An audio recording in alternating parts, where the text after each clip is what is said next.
Welcome to Dusty Little Wastelanders. Written by L.L. Smith. Narrated by L.L. Smith.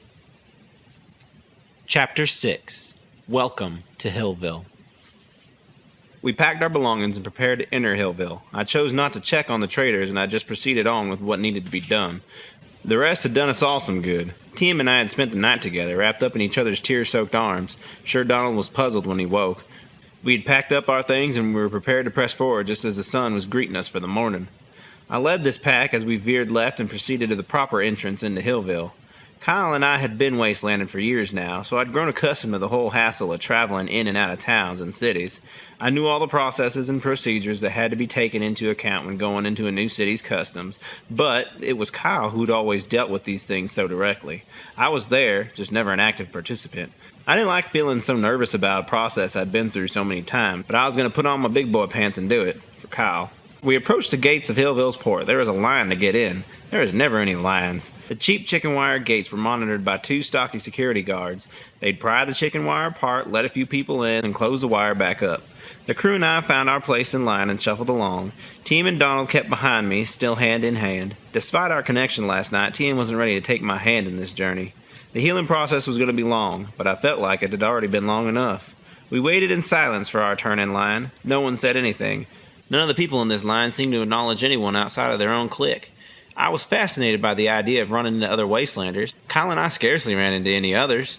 But no one in this line were wastelanders proper. I could smell it on them. They were all city folk, each and every one of them. Trotting from one city to the next was all they were up to. "Are you seeking citizenship in Hillville too?" The girl in front of me whipped her head around, her brown locks just about slapping my own. "No," I said. "Oh," she said. "Then why come here?" "For business," I replied. "That's a good reason." "I'm Rita," she said with a wink. "Oh, okay," I responded. "Hi, I'm Donald," Donald interrupted. "Oh, hi, Donald," Rita responded.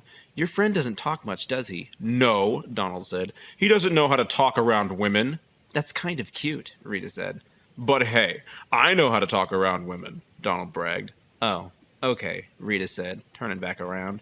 We were reunited with silence. I could see Donald contemplating his faults when I glanced over my shoulder. Tim was unusually disconnected from this situation. His face was more often filled with an innocent wonderment, but now his stare seemed as blank as a dead artist's canvas. I didn't dwell on anything outside of getting us into Hillville. I ran through all the usual questions and answers Kyle was pelted with whenever we entered a new town.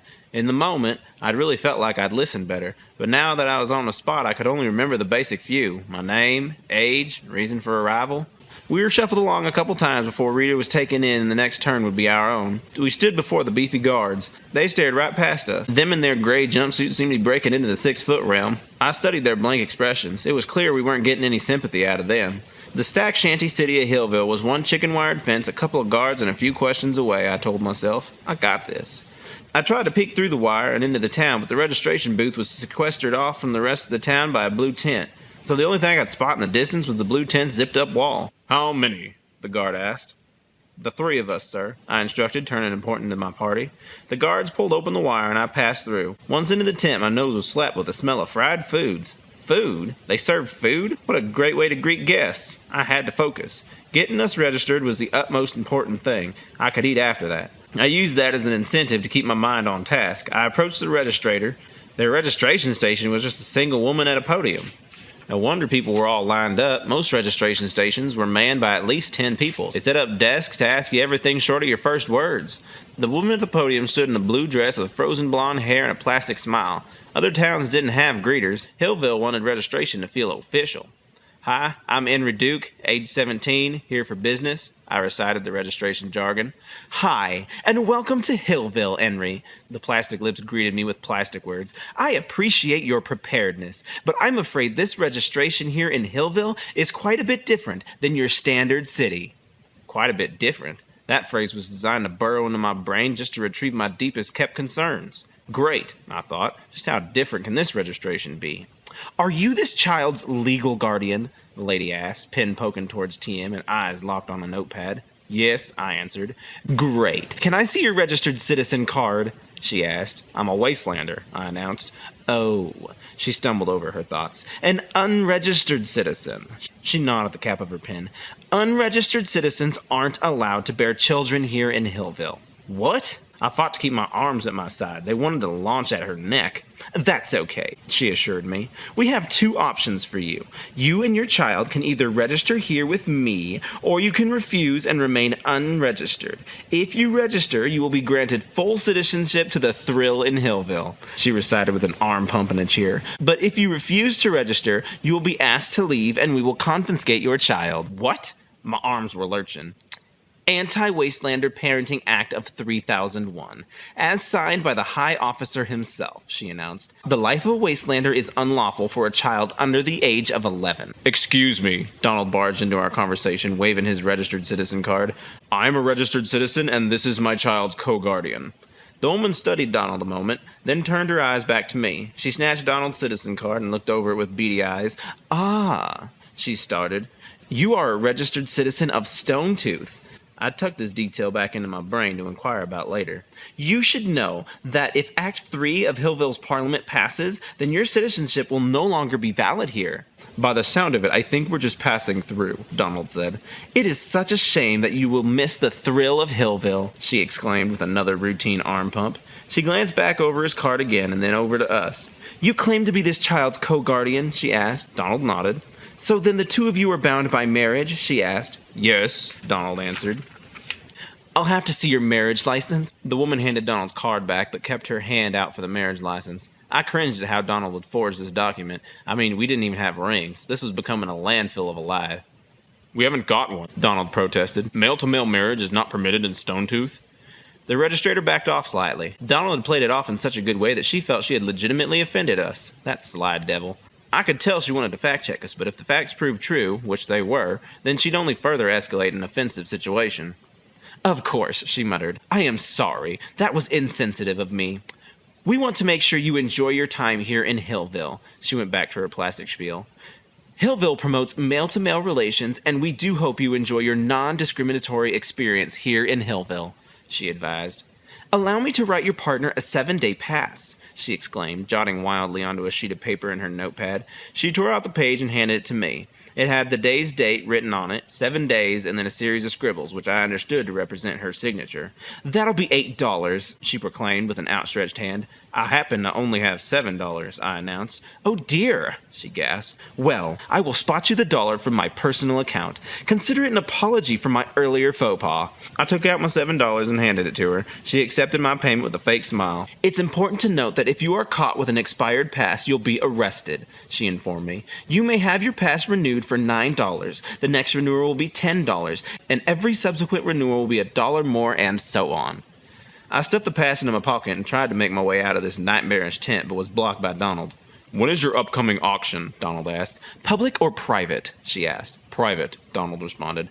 This coming bill day, she announced, but you'll need a pass. I'm sorry, I'm not familiar with your people's calendar. Could you explain? Donald asked. Our week starts on fill day, then mill day, bill day, pill day, will day, chill day, and skill day, she exclaimed while Donald took mental notes. Today is chill day, for reference. So then the private auction is 4 days away, Donald confirmed. Yes, she confirmed. Hold on a minute. She turned and fished through a box behind her. She retrieved 2 flyers and handed them to Donald. A calendar and a map of Hillville, she announced. Complimentary. Welcome to Hillville, and we know you'll enjoy the thrill in Hillville, she recited with her standard arm pumps as we exited the tent. I wondered what level of good humanity Kyle would have found in this stuffed doll of a woman. The sun's bright light slapped us once we exited the blue surroundings of this registration tent. The registrator had sure played up Hillville as though it was a sight to behold. But through my eyes, it was just another dusty shanty city. Stacked shanties lined the streets, some houses, some businesses, some seedy inns. Just the same as Moontown, Stonetooth, or any other town. Hey there, what's up? LL Smith here. Thank you so much for enjoying my audiobook. I'm going to interrupt you real quick and say, if you get real anxious to hear what happens next and just can't wait till next week, or if you get the urge to just support such a stunning, ruggedly handsome, and awesome independent creator such as myself, I encourage you highly to go follow the link in the description and support the official release. Thank you so much for listening, and let's jump right back into that story. Just the same as Moontown, Stonetooth, or any other town Kyle and I had visited. There was, however, an outstanding mansion on the opposite end of town. They must have staged the tents so that upon exit, the mansion would be the first thing we'd fix our eyes onto. Polished white vinyl fortress among this collection of shanties. It rose out of the middle of a luscious garden and existed as part of a gated plantation. The mansion was trimmed with a loud metallic gold. There was even a large MD in shiny gold plastered at the top of the mansion. I could only imagine that was the aforementioned McDougal plantation, the very place aiming to purchase my brother. I planned to burn its pretty little self to the ground.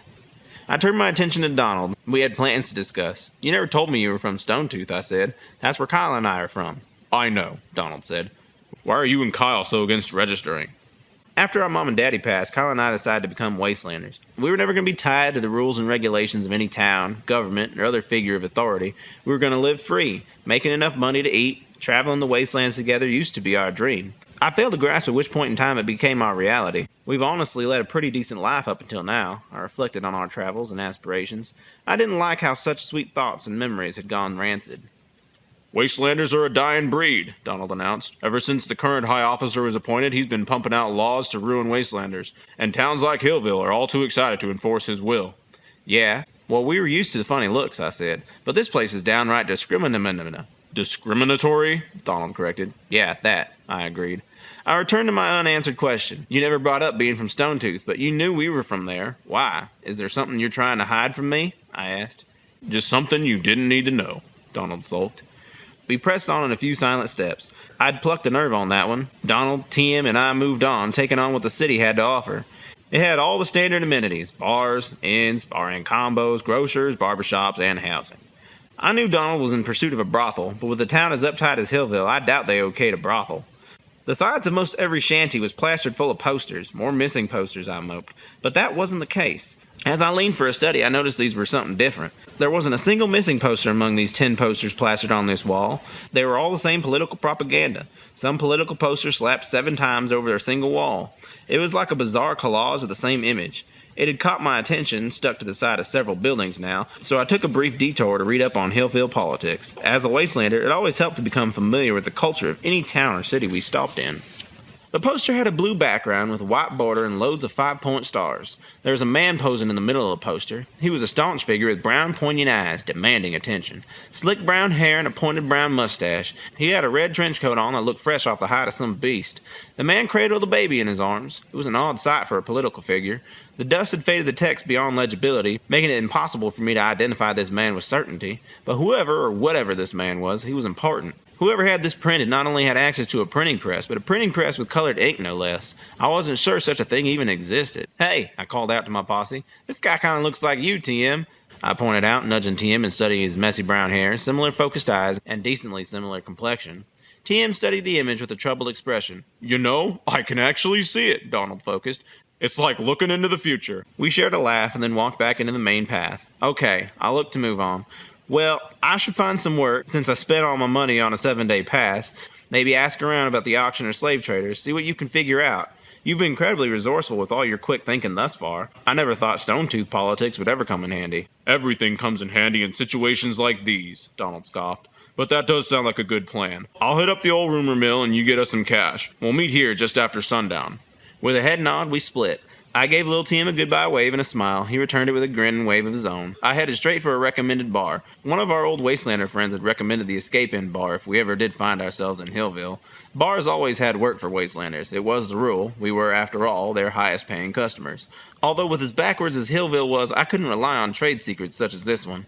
Nothing changed the fact that I was broke, so I waltzed into the Escape Inn bar, prepared for work. The exterior of these shanties may have blended together, but their interior shouted the thrill in Hillville. This was no bar at all. It was more of a dinner joint. Civilized folks sat at tables drinking their alcohol from glasses, enjoying the tunes of skilled pianists, and eating presentable food. My heart sunk. There was no way Wastelander's code would be of any value in a place as proper as this. I fixed on finding another joint and turned to the exit.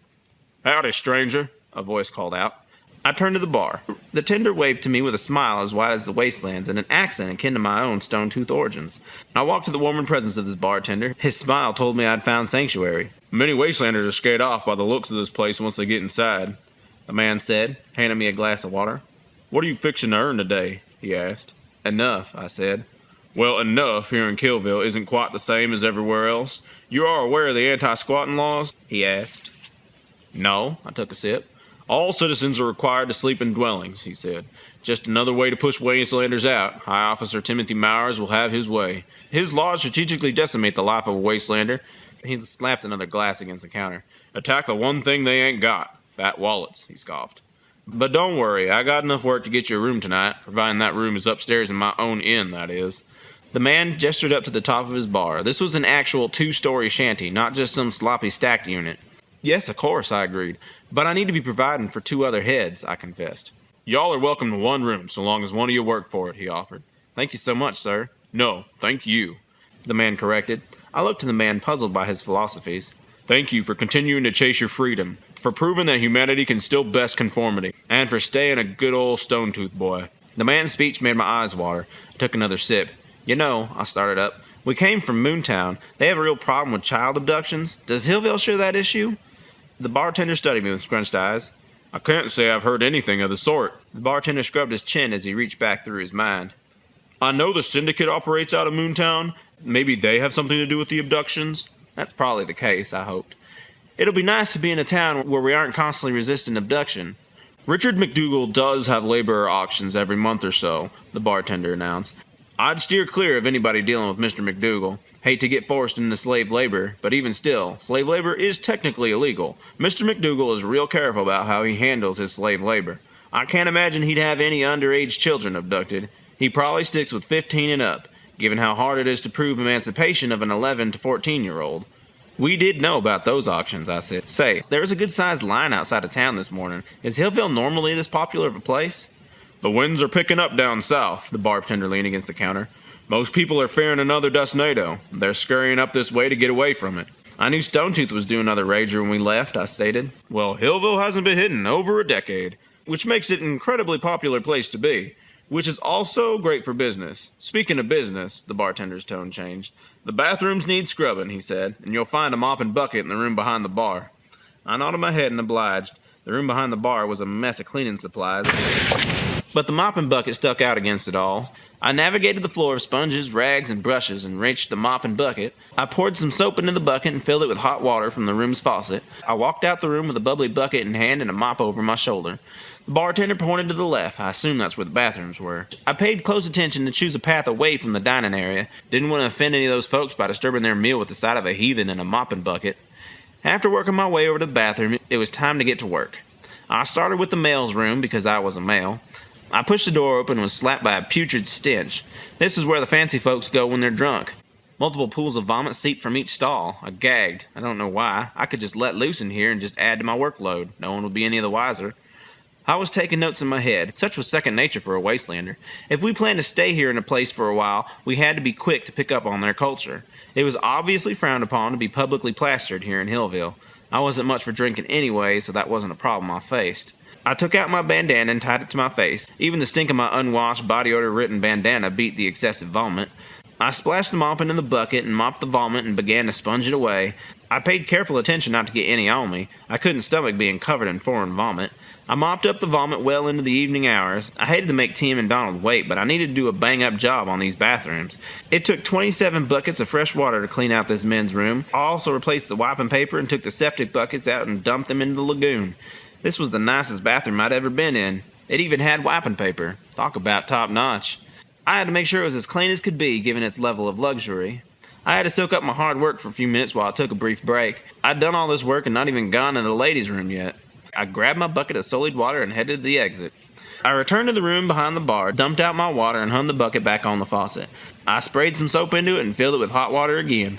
I took my bucket and mop back out through the dining area and up to the ladies' room. It was right across from the men's room. I swallowed hard before the ladies' room.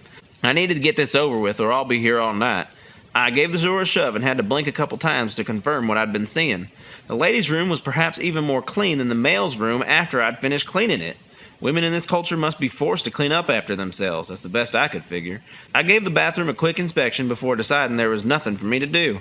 The floors were spotless, wiping paper well stocked, and water changed. I turned and worked toward the exit. Just as I came to the door, it swung open. A young, pale-faced man about knocked right into me. He flinched, spilling some soapy water from his bucket. His green eyes studied me with a quiver, and his face blushed as red as his hair, clashing with his bright white garb. I was sure I wasn't the prettiest sight, but I wasn't near as scary as he was treating me. "I am sorry," he trembled, drying up his spilled water. "Was this supposed to be your job?" "Wastelander?" I asked. "Yes," he said, and tried to calm down some. "How long?" I asked. 3 months. My face was slapped with surprise. "What about you?" he asked. 5 years, I claimed. "Wow!" His green eyes exploded. "I'm Kyle. It's nice to meet you." He reached his hand out with a newfound excitement. I hesitated to shake it. His name had stopped me. "Oh, I'm sorry," he apologized again. "You mind if I just call you K2? I asked, extending my hand. He thought for a moment. "Yeah, sure." His cold, pale palm met my deeply tanned skin. "It's just you share a name with someone who's very important to me is all," I explained. "Did something happen to him?" he asked. I looked to the floor. "I'm sorry," he apologized again. "I don't mean to pry. It was just your eyes when I announced my name. I could see it brought you pain." "It's not your fault," I corrected. "I just don't want to talk about it right now. So," I started a new topic. "How's Wasteland been treating you so far?" "It's been hell," K2 slouched. "I'm from the capital, had to get away from High Officer's growing influence." "The what?" I interrupted. "High Officer Timothy Mowers?" K2 looked to me as though I was some kind of dummy. "He's the guy on all those political posters plastered all over town. He claims to rule the wastelands." "Oh yeah," I remembered. "That guy with the baby?"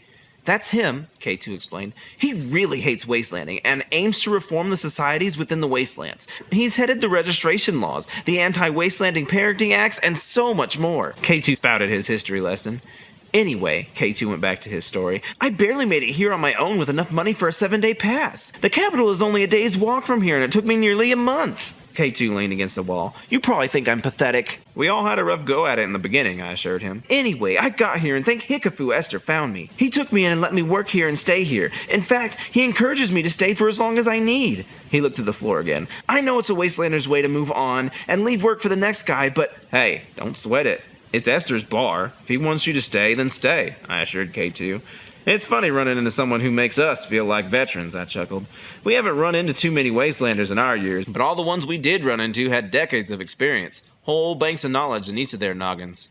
"You say we," K2 started. "There are more of you? Is Kyle one of them?"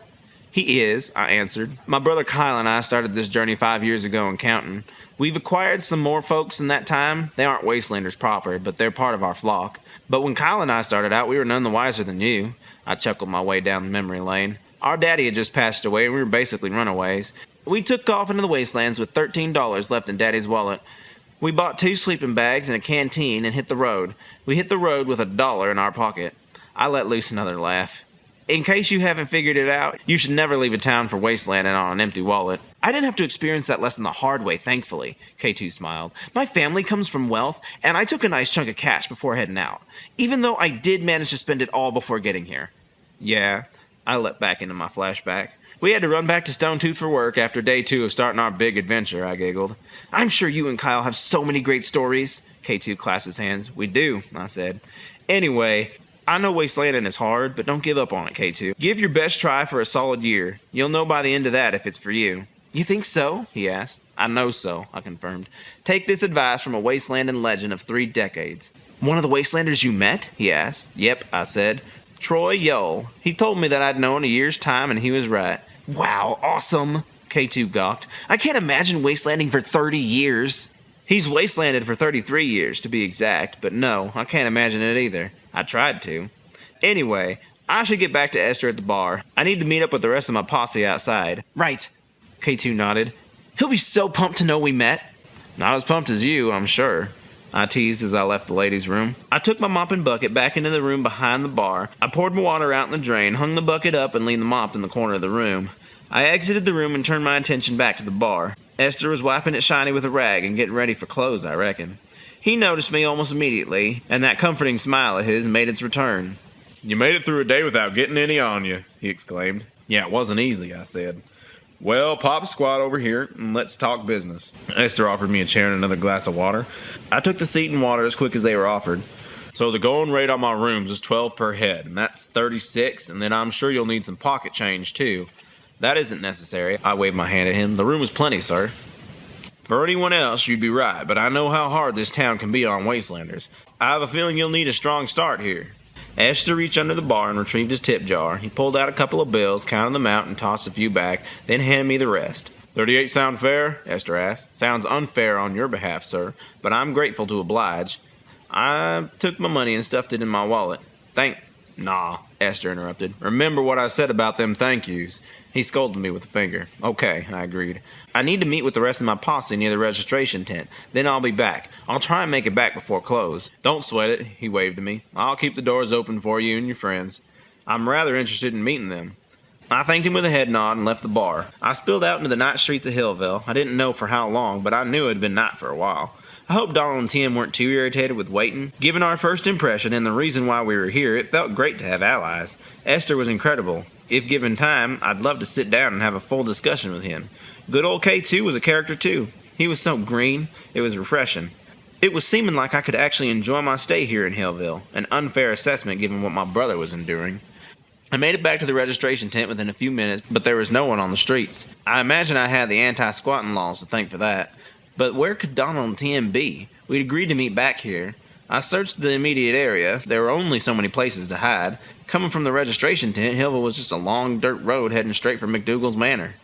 There were shanties on either side of the road, scrunched so close together that no alleys had formed. I did remember passing a park on my way to the bar. That seemed like the only place to hide. Should I leave for the park? One of Donald and Tim had gotten hung up somewhere, but still intended to come back here. Donald! Tim! I let loose some hushed hollers. Didn't want to wake the whole town, but I still needed to be heard. There was no response to my hushed hollers. I glanced around, dropped to my knees, checked low, tilted my head to check high. There was no one around. I tamed my growing panic. Esther had assured me that abductions were not a problem here in Hillville. Tim was a child. He probably wanted to play in the park. That had to be where they were. It only made sense. I took to the road, boots pattering up a dust trail. I aimed to keep positive. I was going to run into Donald and Tim in this park, and we were going to head back to Esther's bar inn and have a good night's slumber.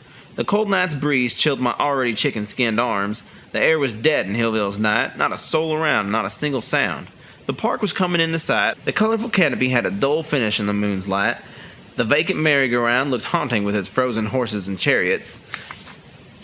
They longed for a good pushing. Their chip paint seemed more deliberate in this dim lighting. There was a teeter-totter and a swing set on either side of the dilapidated go-round. All these fun things for Tim to try, but there was no Tim trying them. I creeped deeper into the park. Perhaps Tim had tried them all out and was taking a break in the picnic area. Enry, I heard a whispered call. I turned to address what I'd heard and finally found Donald and Tim. They were hiding in some bushes behind a trash can. It was a great spot. They had all the visuals, but in the dead of night I could barely make them out among the distractions. Donald crawled out from the bushes with Tim in hand, and I met them with a grin. I grinned only for the fact of being reunited. My mind dreaded to hear why they were hiding. They're still after TM, Donald said. The same guys from Moontown? I asked. No, Donald said. These guys were different, but way more persistent. They had clubs, ropes, and knives, and actively pursued us through town in daylight hours. Didn't anyone help you? I asked. A passing law officer broke it up before it got ugly, Donald said. The officer said he could watch us so long as we stuck close to the law station. I left TM in the hands of that officer and went back into town for details. Those thugs didn't harass you? I asked. They scattered when we reached the law station. I did see them sporadically after the fact, but they didn't seem to recognize me, or since I didn't have TM, they didn't care to recognize me. I had just been assured that abductions weren't a problem here, I slouched. Well, they lied, Donald said. And with the anti-squatting laws here in Hillville, we had no place to stay, so we hid in the park, hoping you'd come here and find us. Well, I can at least solve our issue of where to stay. And once we're in, we can't let TM back out. We'll have to hide him in there. There's no other choice. I didn't like the idea of locking up TM in the bar, but we couldn't lean on the law being around every time some armed individual looked to nab him. I'd come to Hillville to address an entirely different issue. I'd led them on a silent walk. I knew the suspense was eating them up. Thankfully, it wasn't a far walk to Esther's. Otherwise, I'm sure Donald would have had an ulcer. We walked into Esther's, and he was waiting for us at the bar, brandishing a warm grin. His bushy mustache curled along with it. I could see Donald's stress ease out of him, and TM met Esther's smile with one of his own. I took them up to the bar and prepared for introductions. You know, son, Esther addressed me. I don't believe we'd been introduced properly. I'm Esther. It's like Lester without the L. That's what I tell people. Esther exclaimed with an extended hand. My posse and I burst into a hearty belly laugh, and Esther was left baffled. I met his handshake with an eager expression. I'm Enry, I started. It's like Henry without the H. That's what I tell people. Esther shook my hand with a chuckle. I'm Donald, Enry's oldest dust friend. Donald extended his hand. Now, are you saying that you're as old as dust, or that your friendship is as old as dust? Esther met his hand with a question. Given everything we've been through, our friendship might as well be as old as dust, too, Donald remarked.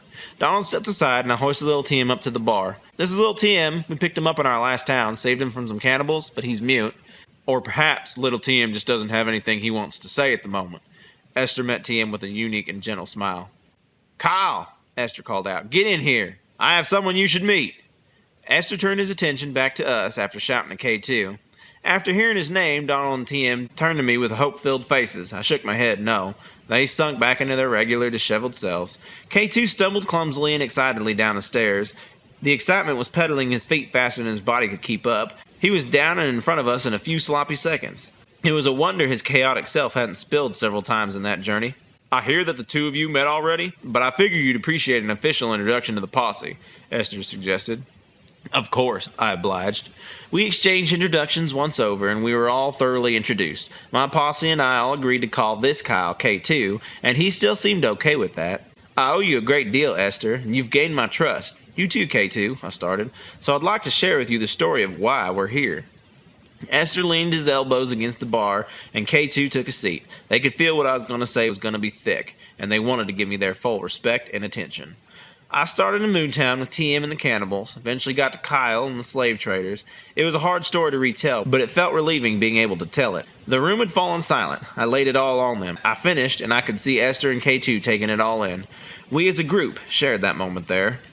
"That's such bullshit," Esther exclaimed. "I want you to know I'm fixing to help you get Kyle back. The slave trade is entrenched as a mole here in Hillville. Sons of bitches are so damn hypocritical, and you can absolutely hide TM here. Kyle and I will look after him. I can't believe this happened. Better yet, I can't believe this sort of thing is happening here in the streets unnoticed." Esther was fuming. It was a whole new side of this comforting man. A new side, but it still felt equally as comforting.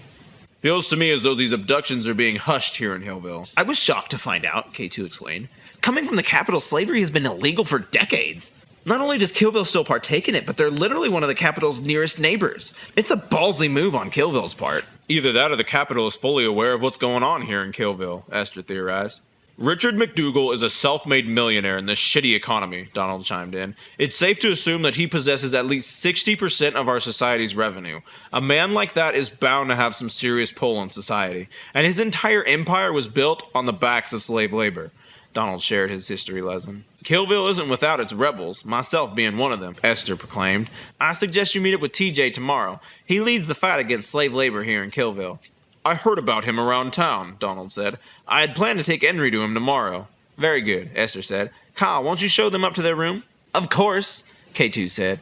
K2 sprang from his chair and led us upstairs. We followed him up into our room, anxious for some rest. Our room would neighbor up with K2's room, another decision that filled him with so much glee. I didn't know how Donald and TM's day had been, but I knew I was pooped. K2 opened the door to our room, revealing a rather crowded space with a single bed. I was beyond delighted to just have a space. K2 took his leave, allowing us to settle in. I splashed onto that bed. It was soft. A soft bed. The damn thing I'd craved enough to get us into this mess. My stomach felt ill. I stood from the bed and could no longer stomach its comfort. Kyle's discomfort flashed in my mind, bagged, tied, and left in the weather. I dared not enjoy such sinister amenities while Kyle endured such torture. I motioned for TM to take the bed. I walked up to the dresser and emptied my pack into its drawers. I didn't have much to unpack, just 3 outfits. The blacked-out clothes I wore from day to day, my sleeping wear, and my dust suit. I cradled my woolly, gray, full-bodied dust suit. These suits were kept at the bottom drawer of every dresser in Stone Tooth, alongside a pair of goggles and a bandana. Kyle and I had taken our dust suits everywhere. We couldn't shake the instincts of needing them. It was funny to think that we'd taken them as far north as Hillville, a town that hadn't seen a dust NATO in over a decade.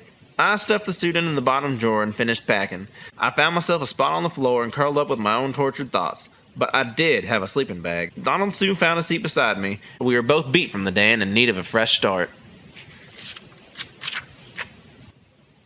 End of Chapter 6.